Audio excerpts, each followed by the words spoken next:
Spud. Thomas? So, there's 46 days in Lent, not 40, lying bastards. 43-year-old, and I just learned today there's 46 days in Lent. Well, I had my pancakes yesterday. Right. Because it's supposed to be today, but I also had donuts last Thursday. And it's all up in the air. And isn't it to do with isn't it something like when the first virgin has her moon blood, that's calculated when Jesus died? Isn't that or Jesus got his first erection? Yeah. Jesus was erected on the cross to do with the blood moon flow. It's to do with isn't it the first full moon of something? We can talk about these things and have a laugh. But if we say anything about someone else, we get shit. Well, the point. Well, I suppose it's because it's technically our religion, isn't it? We can say what you want about it. It's like when you give out about your family to other people, and then they say something about your mother, and you go, "You can't talk about my mother." Yeah, well, you just spent the last hour talking about your mother. Well, you can't. Yeah. I had a friend like that as well, and he's still my friend. He would always kind of, whenever we'd be out drinking, whatever, in town. And you get talking to people, and they always ask, "Why did you move to Poland?" And he'd be like, well, we have Polish women, and speaking for both of us, we're punching well above our weight." And eventually, like the third or fourth time of him doing this, I was like, "Man, no, you can speak for yourself there. I'm not punching above. What are you talking about?" Yeah. No, I'm fucking deadly. Fucking hung like a donkey. What the fuck is it? No, I don't put myself down underneath my woman. Unless she asks. Actually, by the way, just on the way up here, she says to me, "Patrick, I need a sausage in my mouth." I was a little bit late. So I was really glad when you texted me to say you were going to be late as well. So, I don't know. And I just wanted to embarrass her by saying that, really. I mean, how often does that ever happen in your life? Your wife will come to you and say, "I need a sausage." Probably not that often, but it's like, I assume it wasn't a sexy sausage, or maybe it was. Maybe you're say nothing. Say nothing. Yeah. Dig up, Spud. What was I saying there before I went off on a tangent? We're only 2 minutes in. And you were saying the whole thing about your friend saying you're punching above your weight. There's a bit of another presupposition in that that's kind of insulting the Polish women too, in that they don't feel secure enough to go for someone that they're equally on the level with or something like that. That they're, I don't know. It's all very weird. That but you see, the thing is, Tommy, like, I'm an exotic Westerner in Poland. Isn't that mad? Right. Irish people are exotic. Isn't that fucked up? Yeah. It's so crazy. Windswept and interesting. It's ridiculous, isn't it? But I don't know. I mean, there's very few. I was thinking about this. There's very few of the lads I grew up with or hanging out with. There's really only one of, say, a group of 15 of us, 2 who ended up with Irish women. Everyone else just went foreign because I can't be dealing with that. It's just easier. I wouldn't have been around that many kind of foreign women at all, really. It wouldn't have been something that would have been. See, I didn't live in Dublin though, that's probably a lot to do. Like, that's not to say that I never met a foreign person in my life or anything. But that was the great thing in Dublin, because you just had your summer romances, and there were these perfect encapsulations of fucking romance, man, because they're just intense and strong and just full of lust and love and sex and no violence, drinking and horniness, but because it's coming to an end, because she has to go back to college. Mm-hmm. At the end of the summer, because she's been au pairing or selling meth or whatever the fuck she's been doing in Dublin, and you're just like, yes, this is amazing. We can just have all the great bits of this relationship, and you're going home. And then one of them stayed, and it went disasterful. But disasterful, that's not a word, is it? Disastrous. It is now. It didn't. Yeah. It's like, what do you mean? You're staying here? It's like you said that thing a while ago. I had heard it before, but not in a long time. The thing about the dog catching the car. Oh yeah.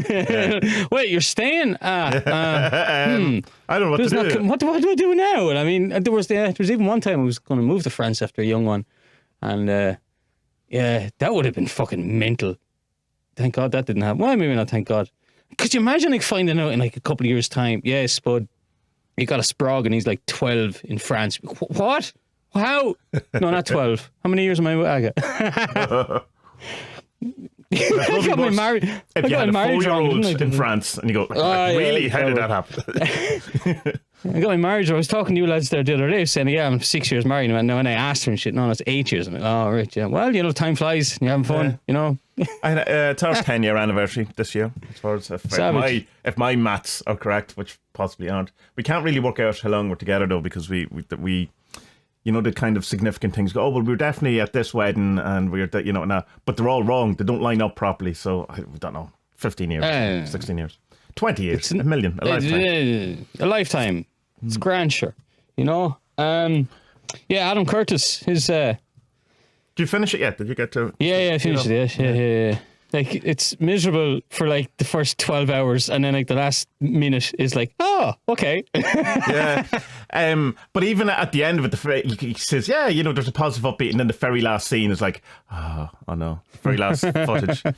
I think even in its, this for people who don't know, it's Adam Curtis, who is known for documentaries such as Century of the Self, which we've talked about in the podcast before, Hypernormalization, which I think is the most recent one previous to this, and 10 other things. And if you go to YouTube and go to Adam Curtis documentaries, you will find, I'm assuming, a not legit channel. No, he's even put the new ones up on his own channel now, because they were being pirated so much. He just said, "Fuck it." Are they? So it is his legit channel. Right, grand. We can link to it then.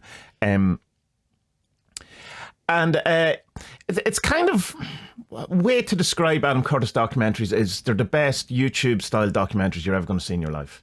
He wouldn't like that. No, but I mean, he wouldn't like that, and I'll explain this because that YouTube style documentary where it's archive footage with someone talking over it. That's kind of, I assume he's the reason why that maybe took off, or to be a bit generous. But he has access to archives that no one else in the world really has. He has the whole of the BBC shit. Yeah, it's amazing. And someone asked him, I think it could be that Charlie Brooker interview you put up, or it could be another one where he's saying that, do you not get really depressed looking through all the stuff? And he goes, no, because I get to see the stuff no one else sees. And like what you realise is that the stories have been tailored in a certain way, and that certain footage has been left out. And so it's more revelatory than depressing, But I mean, he doesn't sound like a cheeky chappy who has great laughs, or I think he's quite serious kind of. He's a very serious man, isn't he? He's very serious. And Russell, he's having none of Russell's nonsense, and Russell's just trying his best to make him laugh at all, and he's just not getting into it. There's one I saw on YouTube and had one of those clickbaity titles, Adam Curtis takedown of Russell Brand or something, and he's like, I've been told, I've seen that. It's a good one, isn't it? Because he just points, he says to Russell, "This is what you are. You do this, and this is the role that you've taken on, and you do it very well." And Russell just kind of goes, "Yeah, that's me." Like it's not a takedown. It's just that's from that Under the That's Skin from podcast. It, yeah, of course. They were good friends though. That's why they can do that. Like it's not just that he had, like, if someone, I don't know, if you just started, like, say, interviewing Duncan Barford and you start going, you know what your problem is? You go, hey, come on now, man. No, but it wasn't done in it's a your problem. It's that. Yeah. This is what you're the trickster who internalizes, but by internalizing it, you actually end up bringing it out, and you're searching for something. And he just, I thought it was, it sounds like it's a criticism, but it's not a criticism. It's just not putting someone in their place. I don't know if we have the right words for it. Putting someone in their place in a non-negative way. It's just saying what they are. Yeah. And Curtis is great because he's like, Ken Burns does it as well, but not as good. Ken Burns doesn't rely on news footage as much. But Curtis obviously has all of the BBC archive, and he can just pick and choose what he uses and stuff, And he even uses, like, nobody likes seeing repeated footage, like, especially say, like, because it's used so much on, say, the modern ones, Discovery Channel, National Geographic, yada yada, and you watch those reality ones or documentaries, and you're just like, Jesus, you cheap bastards! Like you're repeating footage, but he uses it quite well. Like he uses it to bring a point home, and like one of the main characters is the wife of Mao Zedong. I can't remember her name, and it shows her kind of hero's journey and failure and the ups and downs of it. You know, like she was this kind of Hollywood style actor who was just dismissed by her peers and by the directors because she probably wasn't pretty enough or whatever, or maybe she wasn't talented enough. And then she goes on, she becomes this fucking like Evita style fucking power hungry woman who rises to the top of China and then is dismissed by the men and then gets back in through her husband and literally becomes the most powerful woman, one of the most powerful women in the world. Brings Nixon to fucking America. Like, the shit's unheard of. And then this massive, huge fucking fall from grace, you know? And that's just one story. Like, it does all the Putin stuff, it does all the English. Like, look, I mean, I don't want... we should say it's called Can't Get You Out of My Head for people who we're terrible at this. We just assume everyone is watching the same stuff. Like, I don't want to be kicking England in the ribs again, but like watching documentaries like that, you just kind of go, "Oh, I'd hate to live in England." That's hard. They've gotten so much wrong by trying to do the best, and in a sense, didn't talk about it or didn't. So it kind of feels like it's in some way, well, particularly since Adam Curtis came out, but even before then, that it's all kind of coming out now as if it's new information or something like. It's interesting with the English thing is that I would never in my life heard of Michael X at all. Wasn't someone who registered remotely on the that entire story was new to me, and John Lennon turns up in the middle of it as well. He does the thing about the 1920s where this nostalgia for Rule Britannia kind of comes from, and I didn't know that was where it came from, but it's very interesting because you would have had similar movements across all over Europe at the time. Ireland had it a little bit before with the likes of Yeats and A. You know your man A.E. Russell. Something Russell is his surname. So he was a mystic, and him and Yeats came together, and they were trying to build a. Like, was he in the Golden Dawn as well? What Yeats? Like, is that? No. But him and Yeats wanted to set up their own Celtic mystics thing. Oh yeah, really interesting. Interesting. Look it up if you want to go on down a rabbit hole. So A, like it's that Norwegian letter A and E together. Yes. Like it's that Norwegian, is it? Right. Yeah. So that was his nickname. That solves one thing in my head. Thanks very much. Well, it's definitely Viking. I don't know if it's Norwegian, but he was a mystic. And he would have visions and he would paint them. And he would paint the Tuatha Dé Danann and he would try and contact them. And him and Yeats would work together to try and build this kind of pantheon of stuff. And one of the things that came out of it was Angus, the Irish god of Angus, he started getting affiliated with love and Cupid and all that. But like, it's totally made up. Oh, right. If the older stuff is like, he was... Angus was the man, but he had nothing to do with getting people together. But anyway, so this had gone on in Ireland. This had gone on in Germany. This had gone on in France. Because people are trying to find, because of these new things that we had called nation states, people are trying to find, okay, what's our identity? And you saw this more recently as well with like the breakup of Yugoslavia. For the first couple of years after it, the Croatians are like, well, fuck, what are we? Like, we're Croatian. Okay, so what is our identity? And then there's the kind of resurgence of traditional music, bands, art, culture, all this kind of stuff. And there's a thin line between nationalism and, far right stuff. So there was an English guy going around in the 1920s, and he was going around collecting folklore from the people and things like traditional dances, fucking Morris dancing. It's a horrible, weird, strange pagan dance. It's so fucking bizarre looking. And this led to this fake image of rural, beautiful, pleasant England ruled by the king, the rulers of the village, and everyone lived in safe harmony and whatever. And like, this has, I think the whole point of the documentary for me is that, like, with the best intentions, the road to hell is paved with good intentions. Good intentions. And everyone in this documentary seems to have good intentions when they start something. But because other people get involved, and maybe because they get a bit greedy or they just get a bit too human or something, it all goes fucking arseways. And like, while this fellow was off at the beginning collecting poetry and dances and traditional stuff, it ends up in fucking Nigel Farage and Brexit. It's mental, you know?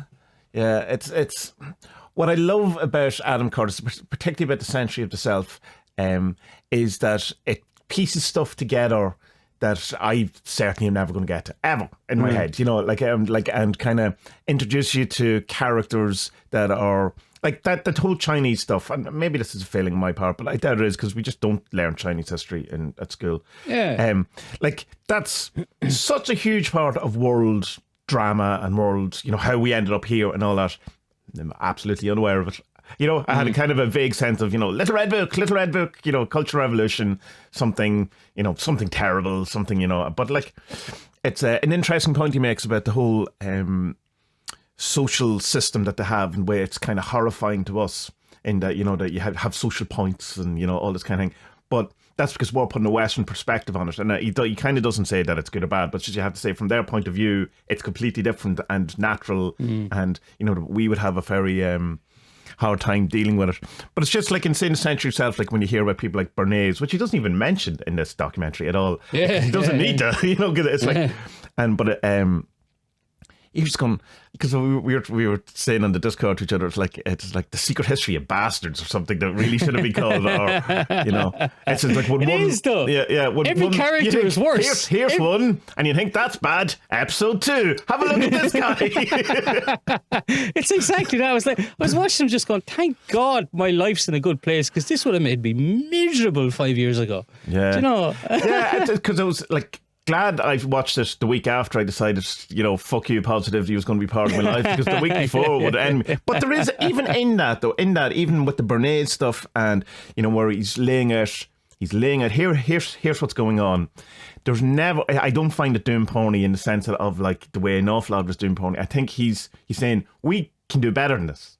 Here's what's going on. It's never your humans are shitty, we deserve everything we get, the world is fucked. It's like, let's have a look at what we've done. Let's have a look at what patterns are. Let's have a look at what's going on in the world. And obviously his ultimate conclusion is, we don't have to do this, Yeah, that's the other thing. So the first thing I took away from it was that this people usually start off with good intentions and it goes to shit. Yeah. And he illustrates this by like uprisings in Germany, China, I think there's South American stuff as well, where it's like, these people started out wanting a better world and then suddenly they find, wait, no, hold on, no, we're the baddies? What the fuck happened there? So that's one thing. And then the second thing was exactly what you were saying there, is that like, sorry, another thing I got was that just how, it's such a cliche about history repeating itself, but I think most people understand it, is that, history repeats itself. Yeah, but it's like, once every 500 years. But it's like, no, it's like... No. Constant. It's it's like Nixon, Reagan, Trump. There's a lot of similarities going on there, And like, it's kind of happening so quick that we're not seeing it. We can only see history repeating from a longer kind of time span. And then, that really... What's mad is that we're not doing anything about it. Oh no, what's mad is we're not really learning anything about it. Yeah, we're not learning it. Every time it comes up again, you go, well, I'm shocked. Are you shocked by this? This is ridiculous. How could we not have seen this happen? It's only happened 20 times this century. And then well, you can see it though, it's getting quicker though, because it's particularly in culture, in like music, in fashion, in films, to a point that it's nearly total nostalgia at this point for, there's no kind of, that it's almost like when something groundbreaking comes out, it's like I don't know, like a world event, it's like the last probably big thing that happened, say, movie-wise, was The Matrix, and we've talked about that. That probably wasn't great for us, ultimately, in the last podcast, but like when is something that big come out, movie-wise, maybe, I suppose it's personal taste too, but when you can see it so obviously how it repeats in culture, in the very kind of, I suppose in a sense, mundane stuff of fashion and thing, but then how if you then apply the same thing to politics, there is a kind of a fashion sense yeah. It's a weird one, because like he does this great thing where he shows that like democracy is, as we are supposed to know it, doesn't exist in the powerful countries anymore. It's all run, everything is just run by civil servants, and the politicians basically just the face of his department. And that choice was made, like very deliberately made by both America and the UK. Like yeah. And the rest of us have just kind of sleepwalked into it because we think, oh, well, they're making lots of money, so let's make lots of money. Whereas that, like, I don't know, it's that, like, if you compare, say, I was talking to my dad last night, is that, like, you know, since we're from a small country, like, smaller countries have to kind of box clever, you know? So, like, you say, for example, if you compare a couple of countries now, say Austria, Switzerland, Ireland, Sweden, New Zealand, right? We're all more or less the same size. Their populations might be a bit bigger. But a lot of those countries, they kind of make sure that they keep as much money in their country as they can, you know? And, right, like, particularly, say, Austria, who are like, right, we will buy as little as possible from outside. We will try and make all of our own stuff. Whereas New Zealand is somewhat similar as well.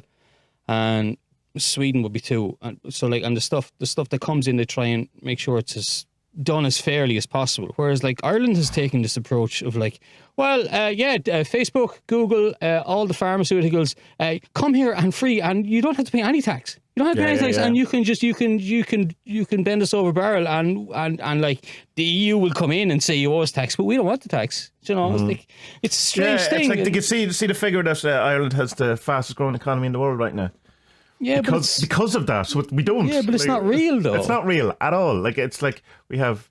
Well, the rebuke to that is that, like, well, Facebook are still, you know, hiring whatever it is. I don't know what it is. 5,000 people.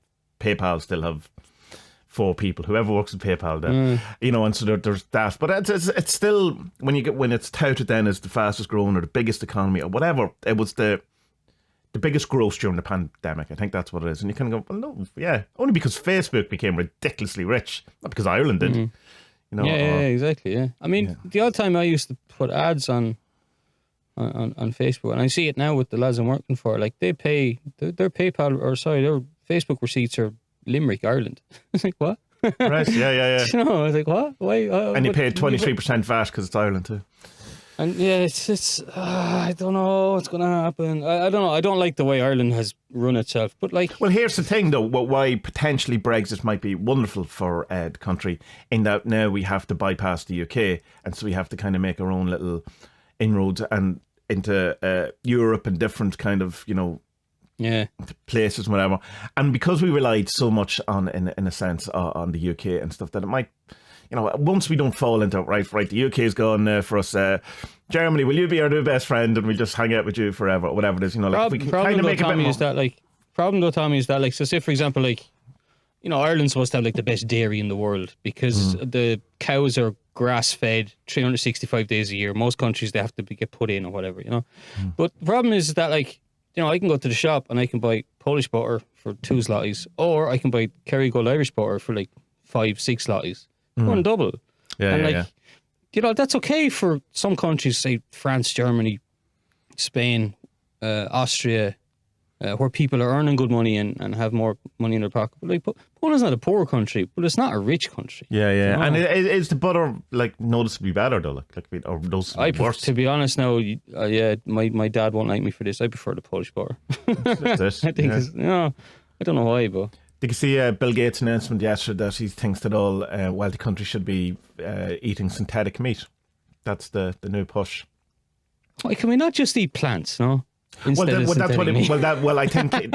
he means, if I'm reading it right by that, is like the plant-based foods, you know, not real meat. You know, so stuff that's, you know, looks like chicken but isn't chicken, like not necessarily. What about, have insects gone off the market completely? Have they? Well, in what I read, he didn't. And the points that people were saying in the response was, yeah, fine, like but you have to make it's the same thing. It's the butter response because, like, at the minute, synthetic meat is more than twice the price of real meat. So until that happens, you know, I'm going to eat meat. You know, you can go in and get your corn, or you can get, you know, like there's the what was it called, Beyond Burger, and it's €22 a pound. I don't know what it is, whereas normal hamburgers are 11, so it's like literally twice the price.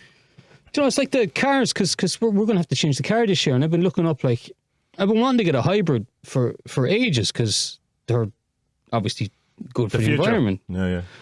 But the problem is that they're about 40,000 zlotys more expensive. Right. And I'm like, okay, so that means that I have to spend 40,000 in petrol over 3 years to save that, and I don't. So, like, I'd be actually doing more harm by buying the hybrid. And plus, as well, hybrids are muck in a country this big because they're terrible on hills, and they don't have a great. No, well, they're not fully electric, but you know what I'm getting at. They're not good for this country. They're good for small countries like Ireland, or Switzerland. Well, no, Switzerland's lots of mountains, but you know what I mean. You can charge a car for free at the minute in Ireland. Can you? Yeah. But it's coming at the end of this year or something, or soon. But you could for a number of years. It was totally free. Yeah. Just to get, to incentivize people to get them. Yeah.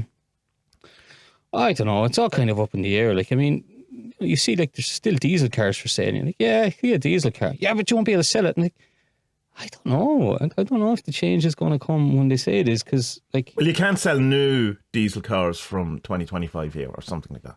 From 2025. So that's still, so those cars are still going to last 10 years. So it means if you bought a car now, you'll be able to sell it for the next 15 years. Mm-hmm. I don't know. I wish I had one of these computery things that could predict what's going to happen, like in Adam Curtis' thing. But then, I mean, that would just lead to hell. And he makes an interesting point about Facebook and stuff. Again, when you start reading stuff around that, and you don't know if he says it in the documentary, he says it in an interview or something else, right? Yeah. But he talks about how he doesn't think Facebook, although it is in the documentary, anyway, he talks about how he doesn't think Facebook is as influential as we believe, and he says that it kind of the figures come in that the manipulation that they think they have doesn't actually work, in practice if you actually look at it. But he says it doesn't really matter, because once you have it in your head that you're being manipulated, even when someone tells you you're not, that could still be manipulation. Yeah. But he's saying that an awful lot of the power of Facebook and all that is because we've given it to it, and that it's in reality it doesn't really have that. That we have this kind of feeling that, oh, look at what this amazing software the algorithm can do to us, and he's kind of points out that maybe not, but we've kind of bought into it, and so now we've given it all the power, and even so he says it's, in a sense, it's not as powerful as we've been led to believe, which is interesting. That's we touched on that last week, didn't we? Yeah. I think that's the thing. I think that's kind of our generation. I don't think because we have this thing, we don't know what to do with it and how powerful it is, but the younger people are like, I watch TikTok, don't care. It doesn't matter. Like Snapchat. So and he made a point in that thing with Charlie Brooker as well. He's that, like, he thinks the internet will kind of lose a lot of its power and be seen as kind of quaint, which is absolutely brilliant. I hope that day comes. I mean, obviously I work on the internet and I need the internet for work, but it limited to, I don't know. I think hopefully after all this stuff is over, the pandemic, people will start getting out of their houses a bit more and meet each other and, have proper fucking human contact again. Because it's no way to live to be glued to a screen. Yeah, but I think it's because the internet has now become synonymous with Facebook and Twitter. Like, when you think of the internet, it's social media. And like we had the internet in some form for whatever 10 years before any social media. Like before Bebo and MySpace. But I suppose you had like the early things like GeoCities, but not in the same way. There was no kind of, where you were on the same platform as your mum.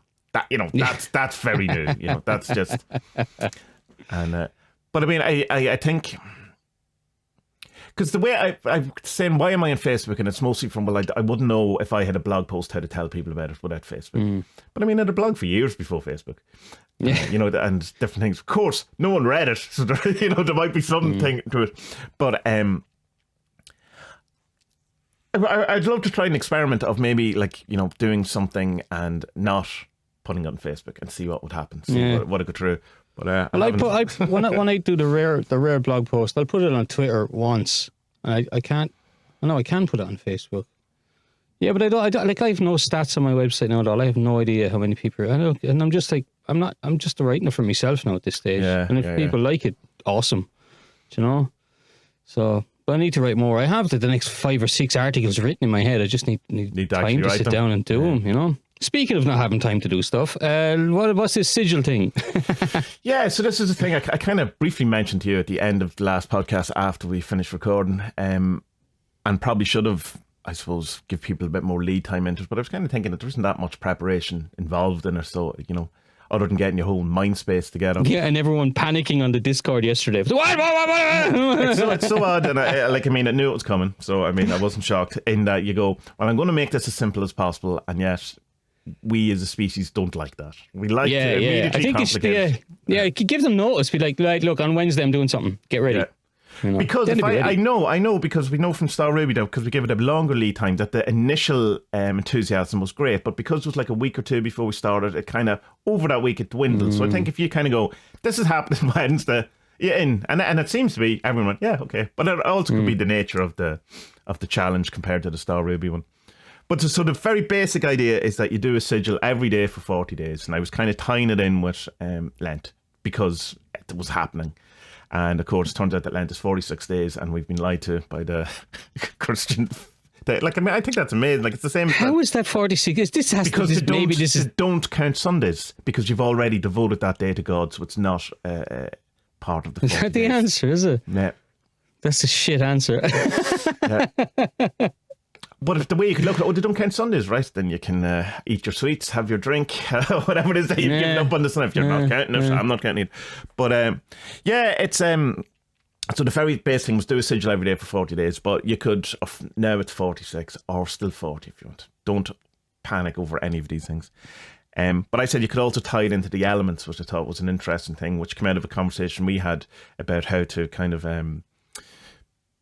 look at your life a bit more balanced. Am I doing enough in this area today so that you tick off something every day where you've kind of have a bit more holistic approach to goal setting or to how you approach your life or that kind of thing. So I kind of like that. But also, if you were told, well, do 40 sigils, I could probably not think of 40 things you actually want. Like, I certainly couldn't. You'd have to you really think. But if you have it, well, can you do 8 sigils around emotions, 8 sigils around thinking or learning, 8 sigils around your ambitions, and 8 sigils around your general kind of shelter or homestead or whatever. You can go, well, I could, that's definitely an easier way to approach it. So that was kind of my thoughts around it. But the thing that people latched on to really quickly, which I found very interesting, more on Facebook, was this, because I said, well, I'm going to give up drink because I've been drinking too much because of lockdown. And, the Lent is the kind of fasting thing. And I just said, it's a kind of a thing to do, or a sacrifice, throwaway word. And then people were, sacrifice? Oh, I can sacrifice, can I? I was like, oh, man, really? Touching their nipples. Ooh, sacrifice. Yeah. Is this when my eye comes out? Do I spoon my eye? No, and it was just kind of like, I suppose that's more like, maybe if you're not coming from a kind of a Christian background, it's like the Lent is you give up sweets or you give up something, in some way. But it's not like... You don't have to do anything. It's a form of penance. It's like, that's it. Yeah. Okay, so in our day it was sweets and crisps, and because we were kids and whatnot. What else could we do? Exactly. But like I remember reading like Patrick Kavanagh poetry and stuff, and his thing they'd give up putting milk in tea, and they'd eat less cheese or something. Right, because they had fuck all food anyway. So, but it was the treat that they had to give up. Yeah, and it's kind of to make your life a little less comfortable. The whole thing was Jesus went into the desert for 40 days and didn't have any food or water, which only sons of God could probably do. But if anyone out there wants to get the barb that the Iona Institute all wear around their leg and whip themselves, go for it. Video it, put it on Facebook, tag your mom. You want to make things as hard as possible on your life because life is so easy. Because life is easy, and you need to make it terrible so that you can make it into the kingdom of God. Yeah. Because you're worthless, and until you know how worthless you are, you cannot become good. Yeah, and you should feel constant shame and guilt around yourself at all times, even for your good qualities, because good qualities is pride, so therefore bad. Welcome to Catholic Ireland in 1984, everybody. What a shitty fucking religion, man. Just like a thing that bubbles inside me, just go. Here, I came across a good video the other day. Someone was talking about the Gnostic Gospel of Thomas. I don't know if it's Saint Thomas or Thomas. That's lovely. Have a read of it. It's very short. Okay. You get it like a 4 or 5 page PDF, and it's all about the kind of. Is it the same Thomas from the Bible? I don't believe you. Show me that big. No, I don't know. I didn't do too much further reading into it, but it's it's apparently one of the oldest of the Gospels. What is wrong with me? Hospitals. Going to the hospital to read the Gospel.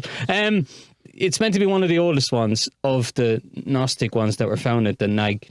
All right, I have that book, so I assume I have it in it's very short, and it's all about like how it's basically Carl Jung's individuation, you know. And this is the teachings of Jesus. No. No.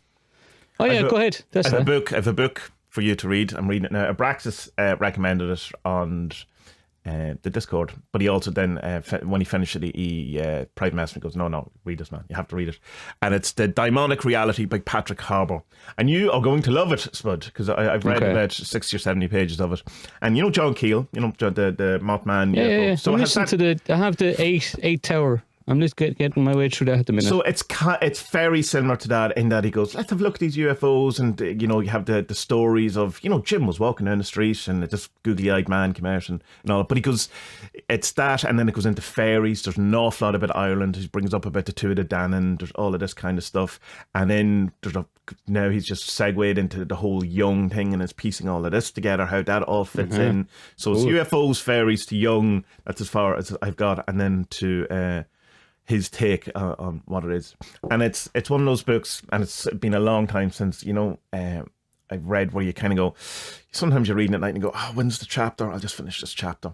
And then I notice I'm not even looking at that, and I'm getting to the end of the chapter and go, oh, one more chapter. I can have one more. I can have one more before I go to sleep. The only lad won't wake up early tomorrow. He won't. I know he'll sleep. And you do a little prayer to the HDA and say, make him sleep a little bit longer tomorrow so I can read this chapter. And then you think, no, I can't do that. She can't influence the life of another being. Who else can I talk to? Aeon, you busy? Can you make the Jehovah, I know we don't get on, but I hear you like involving yourself. You like kids. Jesus Christ. If I put the lamb's blood on the nursery door. Come here, there's another thing about Adam Curtis. I want to talk to you about. He does this thing. Just before we go, that the demonic reality is unscribed, by the way. So it's unscribed. Okay, I know. He did. I added it to my book list, so I did when Abraxas recommended. And it's not on Amazon, but you can get it at Book Depository for some reason. Yeah, Book Depository is where I have it. Yeah.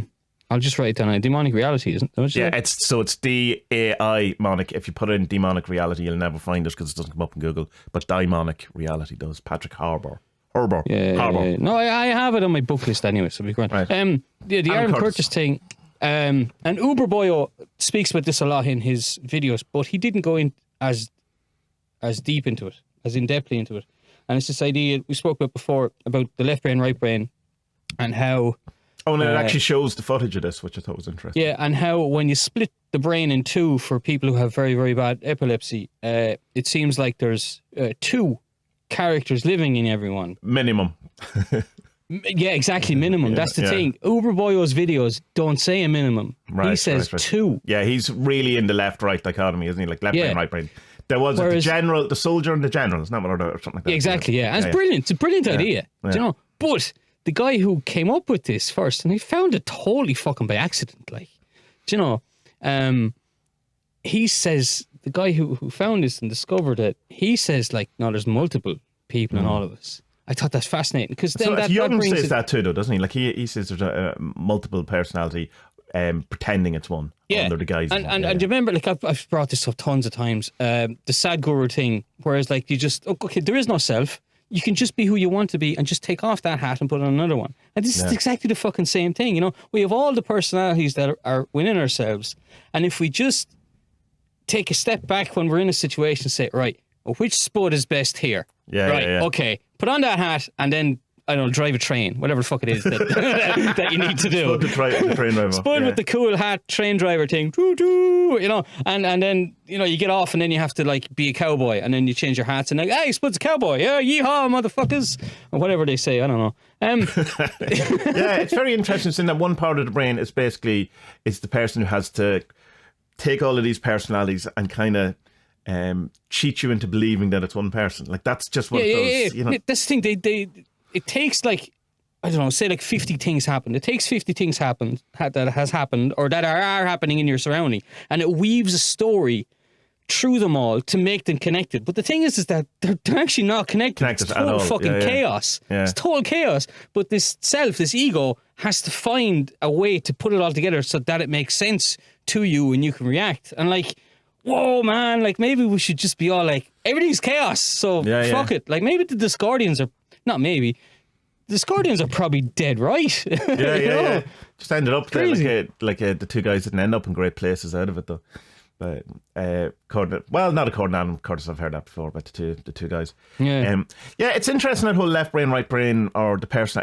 I think though maybe the left brain and right brain thing is probably not fully the same thing as the multiple personality in the part of the brain that wants to. It's obviously there's overlap, but I don't think it's this, quite the same people who would espouse those things wouldn't probably agree. But let's say we can put it that way on all things.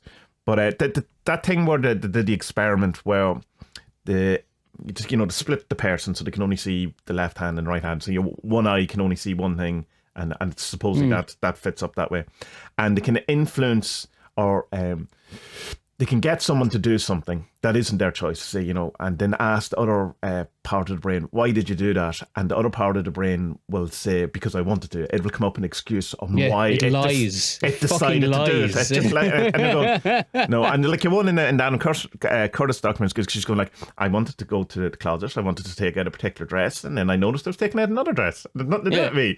And she's like, I would be wearing shorts, and then I would put on another pair of shorts, even though I didn't want to. Yeah. It's like, it's mad, and you're just lying to yourself all the time, like, and you don't know it, and it's mad. It's just we've only scratched the surface of like. But that's as I said last week about Brad Borner making the point, which was kind of obviously you've heard it before, but when you hear it again, it resonates a bit more. It's going like including the thing, the person, the brain, the intellect, the awareness that is thinking about the world being an illusion. It is equally the illusion, and it's like. Right, so where do you start with that? Yeah, where indeed. Come here. I think that, what's the proper name of the Buddha? What was his name? Gautama. Siddhartha, not Siddhartha. Siddhartha. Arthur from Cockney, London. All right, Sid. Oi, Sid Arthur. Look, the more I read about this, and I have a good book at the minute. It's called What the Buddha Taught. It's pretty short. It's only about 150 or 200 pages or something, but it's great. And it finishes with a lot of parables and bits of text where he's giving teaching. It's brilliant. It's absolutely brilliant. It's really solidified kind of Buddhism thought for me. But come here till I ask.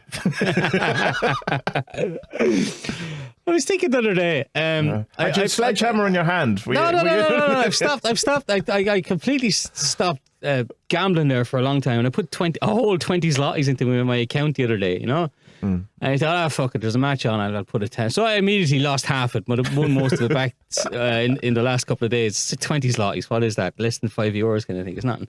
No, but that's how it starts. You'll be Dogecoin, Bitcoin, and everything. Jesus. Yeah.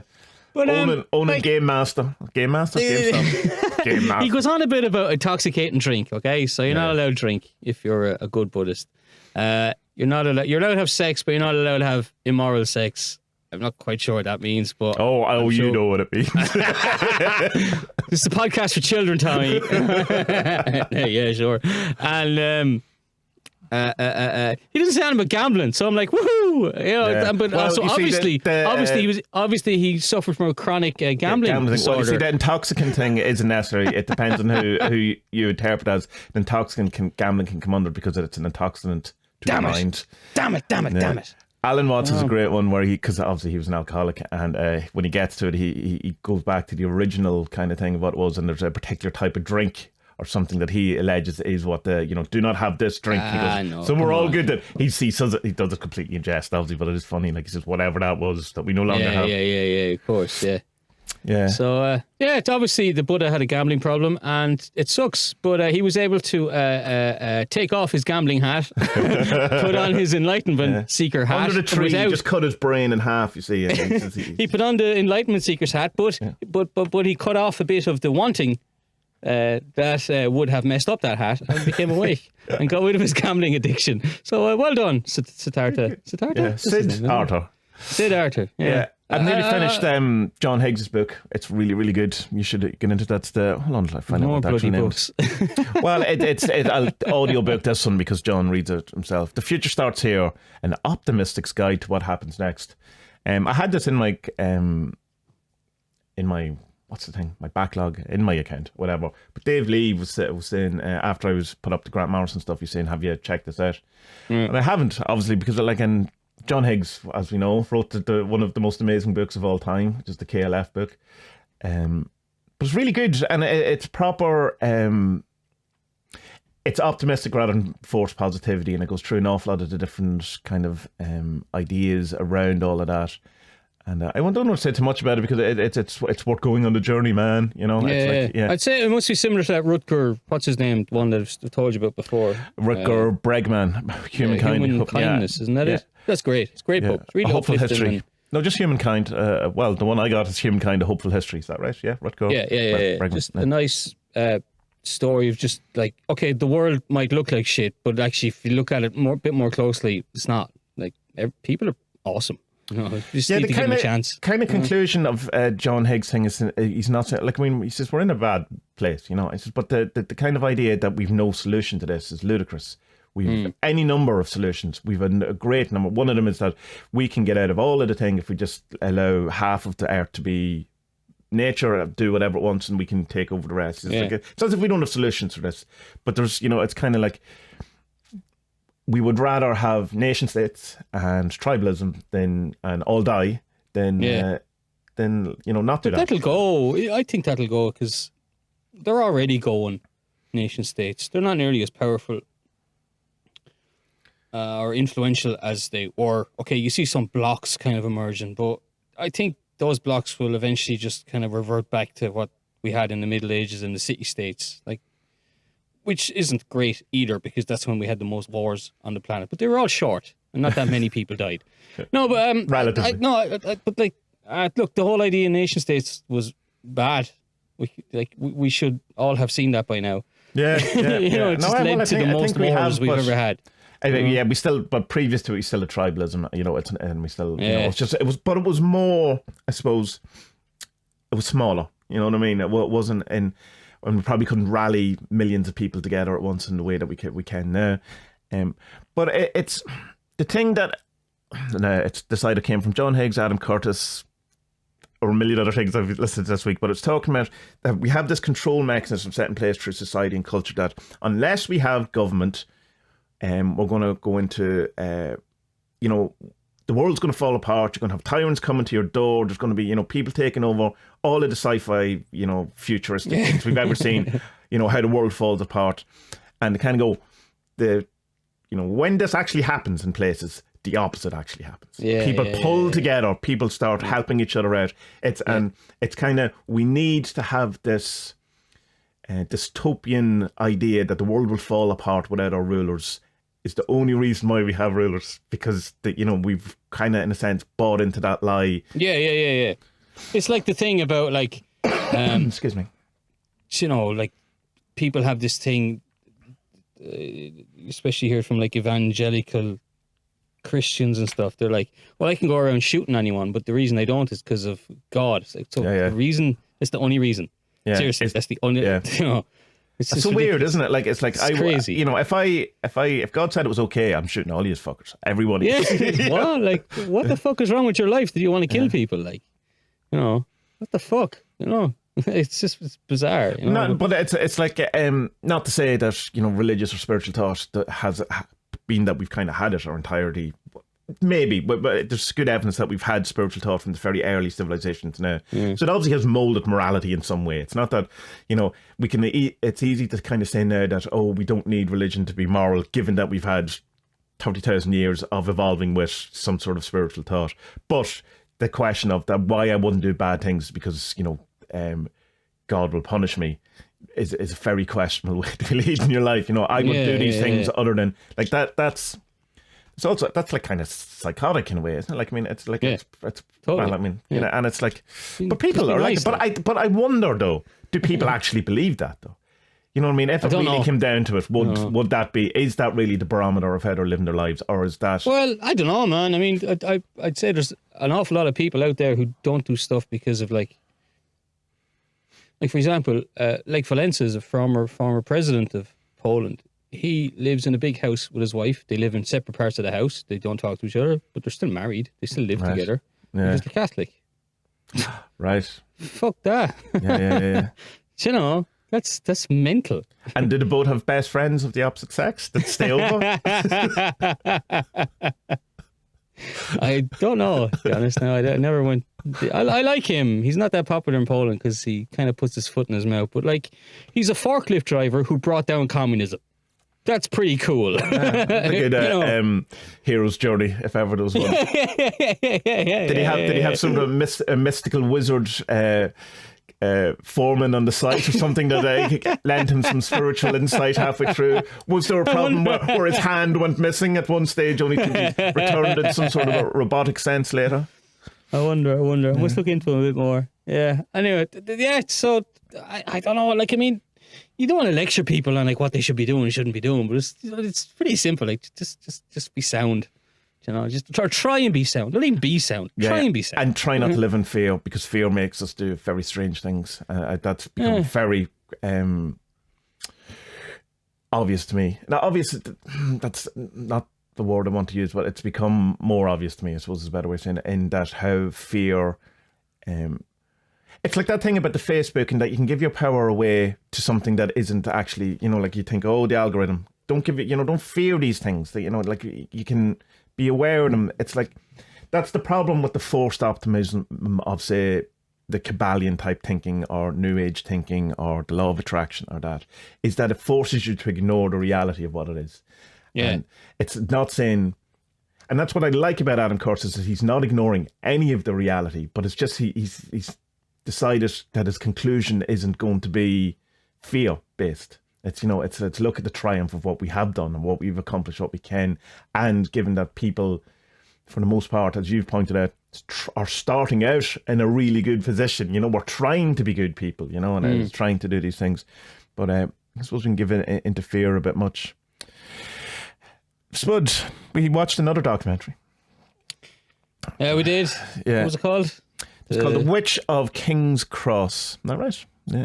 That's, I think, right. Yeah. And I initially thought, King's Cross, you know, London, the King's Cross station. It's not London, it's in England anyway. And no, it's not Sydney, King's Cross. I'd never heard of this one before in my life. Nope. But a couple of people recommended the documentary to me, and we actually got it free. I emailed I suppose them. You don't talk to them anymore, do you? They're nice people. Lou was one of them. She loved it. And Lou is always you know, she's on the money. I didn't really like this documentary, but not because of the person involved, but because it was. Wait, no. What's her name? What's the artist's name again? Rosaline Norton. Yeah, Rosaline Norton. Yeah. So, yeah, come here. You sent me this thing, and I didn't read anything about it. I just thought, okay, that sounds like a cool name. And we were sitting down on Saturday or Sunday night, and I sent it to Aga, and I says, here, have a look at this trailer. And if it's not scary, we'll watch it, because she can't watch scary stuff, like. Right. So, but it wasn't. It was just a documentary about an artist, and we said, okay, cool, we'll watch, because she's far more into art than I am. And fucking phone's going off. Sorry. And it's when it starts off, you're like, cool. Yeah. This is like Australia's. Alistair Crowley. Everyone says Crowley. Yeah, that annoyed me from the outset, I have to say. So I thought this was going to be, you know, Australia's Crowley, and I thought, okay, this is going to be fucking kick ass, man. She's going to weave her wand and get some sex magic going. And do you want to continue that sentence? There's not a tremendous amount. Like at the very beginning, one of our friends said, well, you know, she was a harmless witch because none of her magic actually worked. You know, and you kind of go, that kind of says it all. Like there's not an awful lot of magic in it. Now, she's a great artist, like an absolutely, you know, fabulous. There's no question about that. But there's no magic in the sense of Crowley. There's kind of magic in the sense of, say, Aunt LaVey, which I thought was the better kind of comparison, because where someone who was deliberately courting or had got a name. Crowley did this too, obviously, but Aunt LaVey courted that thing and became the character and a kind of a caricature. And in a sense, she becomes a bit of a caricature of the witch and that kind of thing, rather than. Well, I think the magic was going on. I just don't think they showed it properly in this documentary at all, because it's like, you see, okay, this is going to be all about sex magic and art and cool shit like that, and then they have these really bizarre sex scenes where it's fucking weirdos doing ballet. Yeah. And it's Pan and Lucifer. Why, why you do it? Like, it's like it's made for children. Do you know what I mean? They have these innocent. I got not necessarily children, but I got this. It felt sanitized in a kind of like a documentary you'd watch Saturday afternoon on the History Channel. Like a family viewing kind of. Where if it was about, I don't know, serial killer, they wouldn't really talk about anyone dying. It was like an A-team version of something. I just kind of felt that there was either there isn't an awful lot of story to her, or they were leaving out an awful lot of the story, or I think they left out an awful lot. Because I watched Talking with Gods with Grant Morrison either the same night or the next night after it, and it's exactly the same length of documentary. Like, they're both 119 minutes. And there's so much more covered in the Grant Morrison one, and you feel like you've witnessed something, or right, I had to sit back and kind of have a look at that. Whereas in there's no there's no depth to it. I think that's probably the like it tries to make a. I think it's kind of what it wants the linchpin of it to be is, well, two bits. First is that, like, she was so controversial in her time that everyone went absolutely batshit crazy about her. And then the second one is that after being labelled occultist or witch for so long, that she finally stood up and owned it, and then the media kind of lost any power they had over her, and she used it against them. Bit like Crowley, Yeah. The one thing, the horrifying thing was she was forced to burn 2 of her paintings. That's horrifying. That in the last 50 years is it that happened? Like, just paint them again, though. No, but I mean, it's like I know, but like, well, it's like that your creative expression is not allowed by the powers that be. You're a proper artist, you see. I'd be like, yeah, I'll just write it again. Like, burn your book, fine. I'll just write it again. It's just grand. It'll be better. It'll have less spelling mistakes. What if you're not allowed to write it again, though? If you write it again, you're going to prison. You know what? I'll write it in prison because I'll get some fucking peace and quiet. But that of the whole kind of thing, that was the most shocking bit of it. That was kind of like that's. Do you know what? I think it is because a lot of it doesn't kind of. It's us because we're Irish, So I don't know. I know the only person I know from Australian history is Ned Kelly. That's right, about it. Like, yeah. Do you know, and Heath Ledger. And the entire cast of Neighbours and Home and Away. Yeah, well, yeah. Geez, Sally, wasn't this Sally? Yeah. Sally was and Jason. And so like, you see, so she's someone I don't know, but I was interested to learn who she was, and the documentary just didn't really teach me much about her, except that she lived in a very conservative Australia. Australia is still pretty conservative, and it's. Okay, it was very shocking at the time. She was drawing willies and boobs and all that kind of stuff. But like for us now, like I think it's hard for us now to appreciate that was such a big thing. Yeah. Do you know? Like, even though we know from our own culture in our own countries, like we know it was a big thing. Oh, fucking William Butler Yeats hinted at, vag flaps or something. Do you know? And it's like, ooh, so titillating, Yeah. But like, all that stuff went on, but it kind of paints this picture as if like she's this fucking pioneer and it's the only one that ever happened to. And it's like, yeah, okay, fine. And I don't know. It's kind of like, I just don't think the documentary went far enough, deep enough into it. I mean, if you're going to do the sex magic stuff, fucking show us the sex magic stuff. I'd say Don't have like college-aged professional ballet dancers gyrating each other, because it's nonsense. Yeah. And it definitely had a budget because it's shot really well. You know what I mean? Like and it's choreographed and there's all this kind of thing. Like it's made really well, but it's also made really badly. Yeah. I know exactly what you mean by that. Yeah. And I hate saying that because like you know yourself, like we've tried to work on stuff. It takes forever to do the research and do the filming and all that stuff. And it's horrible when something comes out and you're just like, oh, you know. I think in a sense they kind of fell prey to their own kind of premise in that they just kind of 2D'd her character into this, kind of witch caricature thing. And I'm sure she was a much more deep character and had an awful lot more to say and had a lot more kind of experience, and and you could really into, but it was just kind of she pretended, not even, but kind of hinted, so she was a witch, and then she kind of played it up for, yeah, like it really kind of it mentions the stuff where like she would paint, she would go into a trance, and she would like what Carl Jung was doing. Yeah, he'd go into a trance and she would use wine. I was, into that. So like,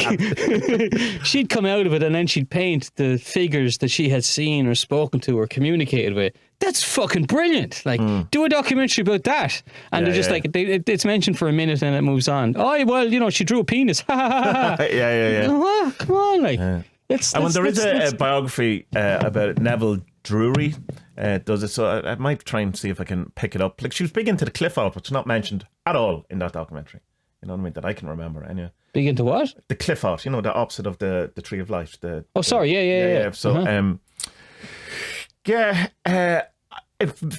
felt closer to something like that, more Anton LaVey than Crowley in that kind of way, but almost as I would say that Anton LaVey was definitely knew who she was. Like, there seems to be kind of echoes and stuff like that. But when you look at documentaries about Anton LaVey, which is like he's late 60s, early 70s when he kind of comes out, and you get the satanic panic more from that than you do from this documentary. You know what I mean? That the more the kind of culture, the zeitgeist, the time and the place and what was going on. You some of them, like in Satanist, you have the interview with the neighbor who's talking about him at the time. It builds the picture.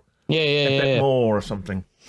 I I think she would have been a pretty cool character, fucking ballsy character, because she did her first exhibition like in her first or second year of college or something like that, and she was charged with obscenity, and like most people would fucking wilt like a dying flower in against the authorities, but like she went to court and she's like, no, hold on a minute, I'm allowed to do this, and like that's brilliant. That could have been a whole documentary, and it's just like, I don't know. It's just like they had all the beats, but how to say it? I think they generalized too much of everything to make it all fit in. Whereas that, like, I don't know. I think it's a really interesting subject matter. I think it could have been handled a lot better.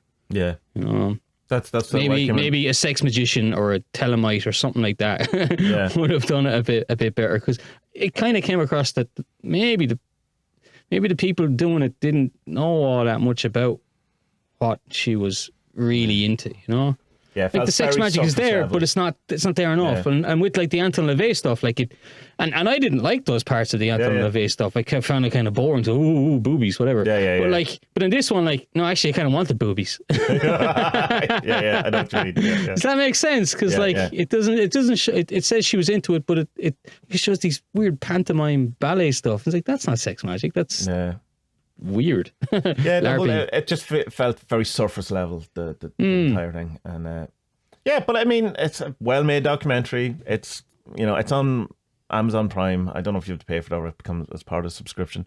They did send it to us for free, so thanks for that. So the very first documentary we get for free, and we shit all over it. That's how we are. Yeah, shame, because she sent a book as well to Carl Jung. I thought the individuation stuff was brilliant. Like she was, she was like what I do when meditating. I go into a trance and I talk to whoever shows up. Ask them their name first. You have to do that. Make sure and do that, because they won't tell you their names if they're baddies. I've learned.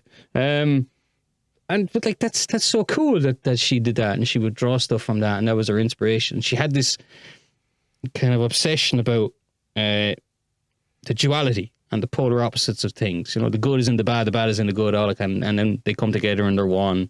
What's it? 1 + 1 is 2 is 1. Isn't that it? 1 + 1 is 2 is 1 or something. I don't remember.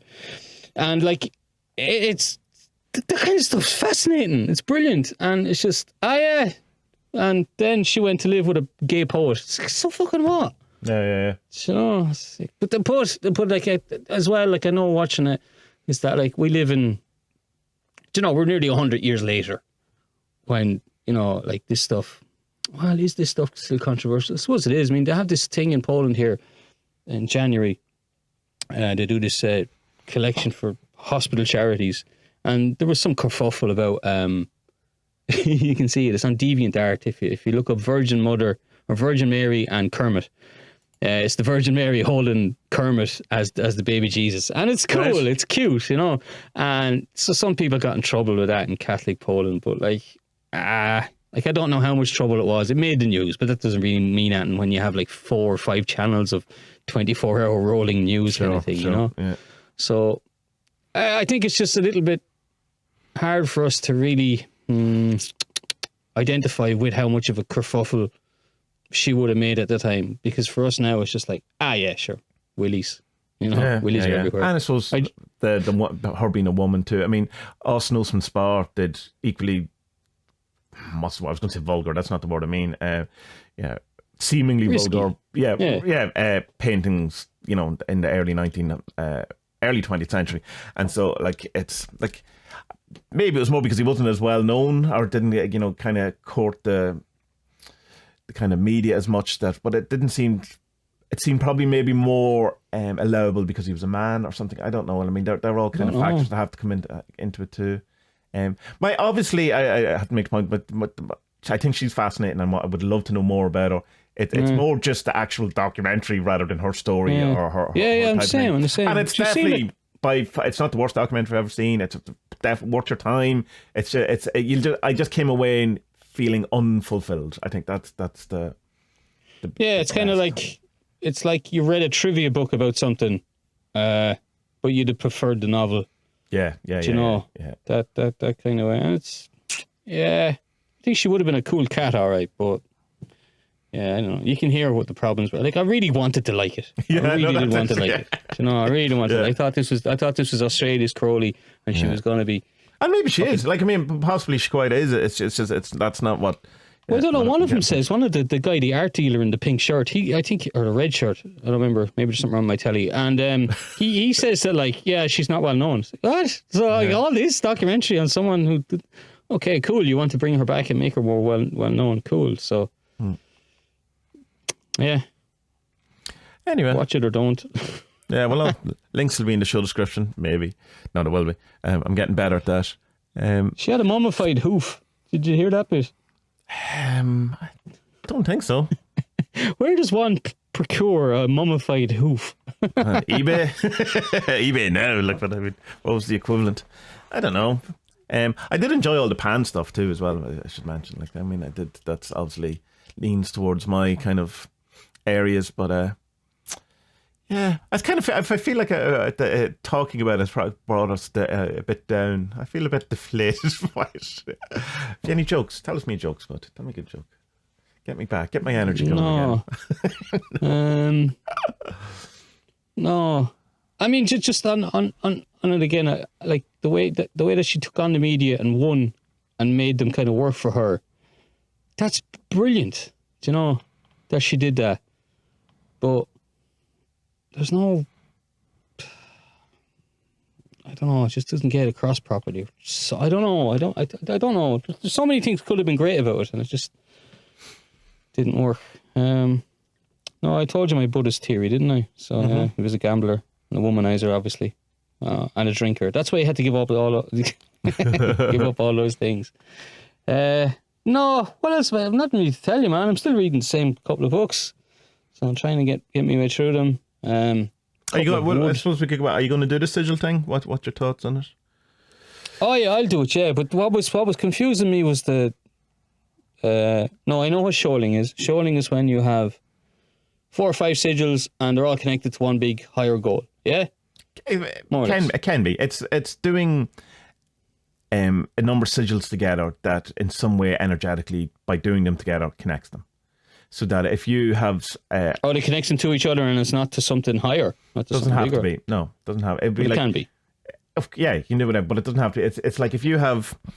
say you did 4 sigils, 5 sigils, and you have one to do with work, one is to do with your wife's, one is to do with writing or something, that they seem to, in some way, the synchronicities around them, even though they seem like separate things, will seem to work together. And then the idea of the robofish is you do a sigil for something that you then make happen, and that kickstarts the other thing. But of course, you can do them for, like, as a team. These are all about house. This is all about work. This is whatever it is. That's kind of what I have already most of them done, except the air ones. For some reason, I skipped air. Even though I wrote it out on the first page, I totally forgot to do them on the rest one. And now that there's 40 days, say I was going to do it I was just going to do it Monday to Friday, because I can't do weekends. I'm too busy with the young lads. Yeah. Monday to Friday. So how many weeks is that? I have no idea. So I think I'm missing a few, but I'll do them tonight. Well, you'll end up with 33 then, right? Because if there's 46 days, you're not doing Sundays. So that's, and then, so 34. 34. Okay, so I need a few more. But fine. What's the thing, the first one you said about making something happen? That's like... The robofish. Robofish. Is that not kind of cheating? Isn't magic cheating? No. Well, explain why it's cheating then.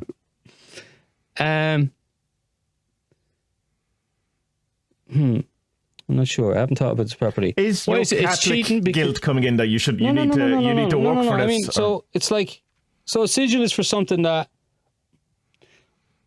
I want help with achieving. You get me? No, the sigil is for something that you want to happen, not help with achieving. You want this to happen. This is my intent. I want this to happen in the world. You're not asking the spirit to help you. You're putting it out there that you want to see this change in the world. Really? Yeah. Because otherwise it's not a prayer. Why is it that way? It's not a prayer. Because it's not a prayer. It's not an invocation. It's not an evocation. It's not a petition. So this is why none of my sigils have ever worked. I'm sure they have. They have worked. I know they've worked because you've told me ones that worked. No, it's. I mean, it's. Well, I mean, believe whatever you want and do whatever you want. If it works for you, that's, if a sigil is a petition and you're asked for help, then great. But it's like sigils are, you're putting something into, the moment of gnosis where you're one with the big thing, and you're putting it in, and you're now kind of sticking this program into the matrix, and it now has to it has to manifest. I've been thinking about these wrong then the whole time. Right. So now I understand you're cheating because you if you're asking someone to do something and then you do something, yeah. But no, if you coming from the point of view of I as the magician, I'm changing the world. I have decided that this is what the world needs, and I'm injecting my will and my desire into the world as something that should happen.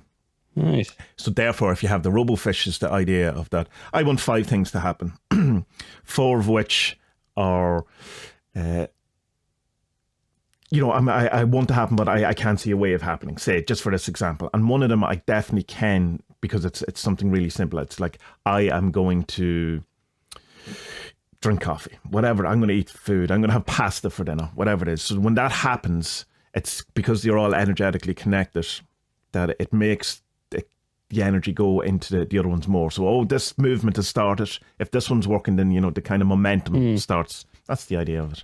That's my reading of what it is anyway. So, how did I get all that wrong? So what exactly what did you think exactly was happening when you did a sigil then? I thought it was like a Hail Mary, in the quarterback in American football. It's the last throw of the dice. Who were you sending the sigil to? Anyone, whoever listens. Right. Yeah. And so we're kind of seeing it as the thing of last resorts kind of thing, rather than an expression. Not last resort, but a long shot. I'm playing golf for a hole in one kind of thing. It's kind of thing. Right. Well, I don't really have much of a chance of getting this. Well, I do. I have a chance of getting it, but I need a hand. Well, I mean, that's the way I saw it. It's like, if it is probability enhancement, let's say it is that's what magic is. Then, in a sense, that is true. In that I need a hand to reduce this. But I suppose it's just more, it sounds more like you've personified it than than you have that it's that you've in some way you're standing in front of the saints Padre Pio statue, go, oh please heal my mammy, or it's like as if there's you're in a sense where I see sigils as a me doing it. I have the power. It's in the sense that you're going to someone and go, will you do this for me? Yeah, I've been asking Santi, like, Santi, can I have some Hot Wheels at Christmas, please? What do you mean, no? What the fuck? Yeah. Fucking pedo. Going into children's bed. Well, it does come into children's bedrooms. I don't know. Oh, because that's the code order. He has to stay a certain distance away from children. We're going dark again. Okay, no, that's it. That's interesting. And it's weird, like the amount of stuff that I've read on him, still never. Well, that's the thing, isn't it? That you have to be wary of. That if you have a previous kind of idea, or a presupposition, like that word about going into something, that how it then just affects everything you read, because you've already decided something, and you go, and then but that's probably, when you're reading something, you read it 10 times, you go, oh no, that isn't what he meant. It's something twists in your brain, because you've dropped your kind of idea about it. Yeah. But this changes. Yeah. Well, it actually just doesn't change much on my list, to be honest, because I have what I have is much more. I did do them more in a thing that is definitely more reachable by me doing stuff. Right. Definitely this time, rather than the hitting and hoping and getting the new Land Rover, because that's not really going to happen. You mean you don't want to be king of the moon? I meant the car, you idiot. Yeah, I know. Yeah. The Mars rover. Have you yours ready? Have you started? I'm doing one a day. You're going to do them just every day, yeah? Yeah, and do it by because to go on a journey, man, to see where it goes. I have an idea of of the overall goal is to re-enchant my world. So I mean that's to do practical magic, because I haven't done so much magic, because I've been hanging around with the Magia type thought for so long, which doesn't have a practical magic other than the binding thing, which is arguably practical magic, but not in the way Sigil is practical magic. So it's to re-enchant and to magic up again. But and are yours are like all of your Earth ones? Are they all? Are you linking them together? Well, they will be linked together by the theme of them being Earth. So that's the linkage. But no, I haven't thought more than that. It's not that say all my Earth ones are going to be about money. No, I haven't. That's not. They may ultimately end up being possibly, but no. And I kind of it got me thinking this morning, and I put a thing on one of the Facebook fucking mythology or druidry groups, and I was thinking, right, so if you got like the Irish pantheon of the Celtic gods, where do they fit into the 5 elements? Because the Celts they didn't really do this, Some people say they did, some people say they didn't. And so, it'd be interesting to see what people come back to me with stuff and say where I'm wrong and all this kind of stuff. Yeah. Or like if they add, like I asked, if you think I'm wrong or something, change it around. Or like, could you put in the Gaulish ones and Britannic ones, because like they have kick-ass gods like Crononos, like we don't have him. Yeah. We don't have a nature god. It's mad. The Irish, No, like there's Hearn and that, but that's more kind of Anglicized. Yeah. That's more of an English thing. We must do. Who is our Horn god then? No, there isn't one. There's just a kind of like Cernunnos isn't it? Yeah, but he's only mentioned in one Irish book, I think. Right. Okay. And it's but so many of them were river and hill spirits anyway. So didn't we need one kind of thing, I don't know. It's mad. The more you read on it, the more kind of confused you get. Because no one knows. Yeah, well, no, and it's a kind of speculation of someone reading into it. But like that, you would hope, you would assume that you eventually start seeing a theme or a thread or some sort of thing. Yeah. Or you just. Well, I know Danu was gone. Danu has died for me. She's just gone. Right. Oh yeah, it's just like that's just. Is that just an Irish version of Diana or something? Is it that? It's just she wasn't who we're led to believe she was. There might you could say that about literally every god. Every god. No, but like there's this idea that she was the mother goddess, and like she wasn't like at all. Right. She might have been a local kind of mountain god down in Kerry or Kerry, but she's certainly not.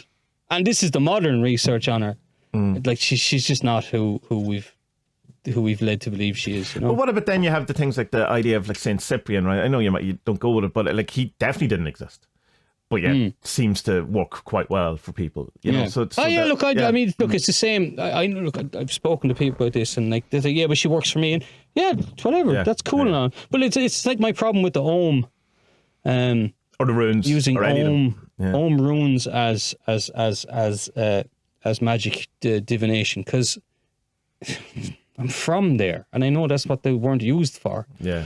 But like, I'm still going to buy some hazel and make my own and see how I get on with it. Yeah, to really see, you know, the runes as well. Like the thing with the runes for me, and I said this before, is that like I kind of have a bit of a problem with like going from, okay, like we obviously use the Latin language in English, Irish, and the bit of Polish I know. So like for me, a letter just signifies a letter, you know, and it's hard for me to say, well, this is the Ohm, whatever, B, and represents birch, and birch is the first sapling it means new beginnings. Yeah, because it's the first one. But you're also into Kabbalah, so you also know that the you know, those the words do behave in exactly the way that the runes word. No, I know. Do. So it's like just a mental block of like, because like I'm actually more open to the runes being used as it, because it has more of a tradition of it being used, even though it wasn't used back then by the Vikings for it. That we know of. We don't know what to do. That we know of. Yeah. Do you know, it's the same with the. I mean, like with the Ohm stuff is mad because there's only one single piece of evidence, and it's not proper evidence. There's not that long ago they dug up a druid's grave somewhere in England. I don't remember, Cornwall or somewhere in the south anyway. And they dug him up and they found that beside him there were 4 metal rods, or 3 metal rods, or maybe it doesn't matter. There's a few metal rods, but like if you're divining with metal rods, that's I Ching. That's not Ohm. You know, and like I Ching's the oldest one that we know of that, you know, it doesn't kill animals.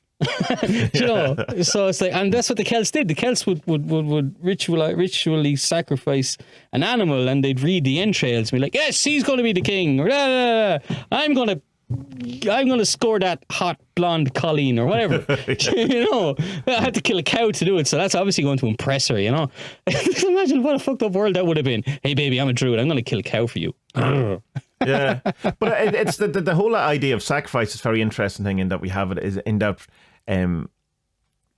as humans it's a kind of unique thing that we have, that where we can realize we can do something in the now that will affect the later, whereas other animals don't seem to have that seems to be some sort of part of why humans are different from you know, other animals, that we've at some point learned to delay gratification, and that at the time they learned it. Humans now with the power of murder. yeah. But I suppose, like, just as I was saying that, I suppose, but like animals that hibernate do, you know, they build up food and stuff like that. So there is some sort of point that they must know. But I think that's probably more an instinct than a conscious decision that I can not have drink now and have a lot of drink later, or whatever it is. You know, I can not spend this and have something later. That is, I suppose, the kind of point. And that's with the sacrifice then of how that then leads to, I suppose, I love God so much that, you know, it's like the Lent thing of giving up the thing or whipping yourself. I love God so much that this chicken that means so much to me and makes my life a bit more comfort, I'm going to give up to honor.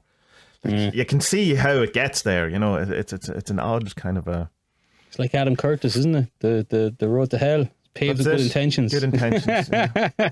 No, I don't know. I mean, I'll look up, because I know one thing for sure from the research is that the hazelwood was the holiest of the woods for the Druids. It's not, everyone thinks it's the oak, because there was some mistranslation many years ago about the root of the word Druid means oak, right. And that's not what it meant at all. It meant the strong or wise one, or the leader. And actually, a lot of the legends in the Gaelic Celtic stuff revolve around hazelnuts, hazel trees. Like the Salmon of Knowledge ate hazelnuts. Oh, right, okay. And he's not the only animal that ate the hazelnuts and got smart. And then there's loads of stories with hazels, far more than about other trees.